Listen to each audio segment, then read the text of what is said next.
to start with the 1915s, and I want to be sure and get this said. The first famous swine trial conducted here at the station was crossbreeding hogs, and that was done in 1937, and with the results they published a bulletin, and that system of crossbreeding is still the one that's being used nationwide. P.S. Jordan and Winters did that together.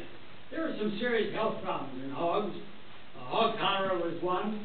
They came up with a vaccine. Hairless baby pigs, a lack of iodine in the ration for the sows, slow-growing scabby pigs, and we found out that was parakeratosis or lack of zinc. Now, the old facility, we had a kind of a conventional hog house, and there it is. We farrowed pretty much there, and we wintered the sows in dome-type sheds. And then we had Pig Town, and there it is. That's one of the first testing stations for hogs in this part of the nation.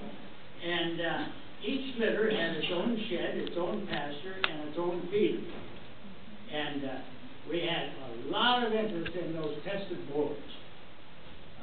We sold them in the fall, and when we said we were going to start selling boards, the farmers' pickups and trucks were lined up for almost a block.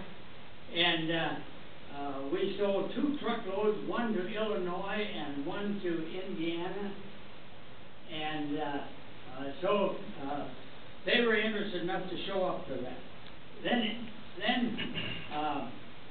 we took a look at 80 years of pig feeding, and I see Lee had done something like that was on exhibit this morning over there. Now, these are all litter mates. The one on this side was fed a 19.5 ration.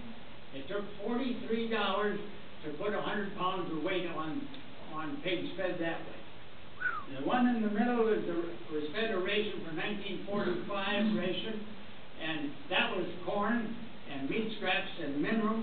Took $28 to put 100 pounds of gain on that one.